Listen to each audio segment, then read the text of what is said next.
तमिळनाडूमध्ये प्रियांक खरगेंनी मुख्यमंत्र्यांना पत्र दिलेले की RSSवर बंदी घाला म्हणून. कर्नाटकचे हे जे प्रियांक खरगे आहेत हे प्रसिद्धीकरता असल्या गोष्टी करत असतात. त्यांना काही स्टँडिंग नाही. वडिलांच्या भरोश्यावर राजकारण करणारे ते आहेत. त्यांना एवढंच मी सांगू इच्छितो, यापूर्वी अनेक वेळा संघावर बंदी घालण्याचा प्रयत्न झाला, नव्हे तर बंदी घातली. ज्या इंदिराजींनी संघावर बंदी घातली त्यांना सत्तेहून पायउतार व्हावं लागलं.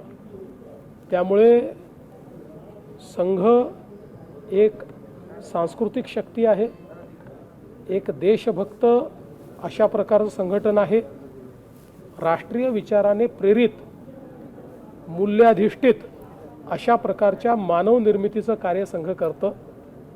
मला असं वाटतं की हे प्रसिद्धीकरता जे काही अशा प्रकारचे पत्र वगैरे देतात याच्याकडे आम्ही ढुंकूनही पाहत नाही.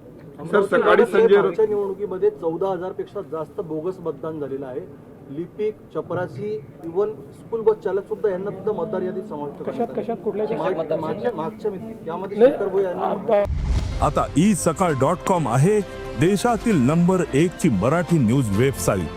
प्रत्येक अपडेटसाठी isakal.com ला नक्की भेट द्या.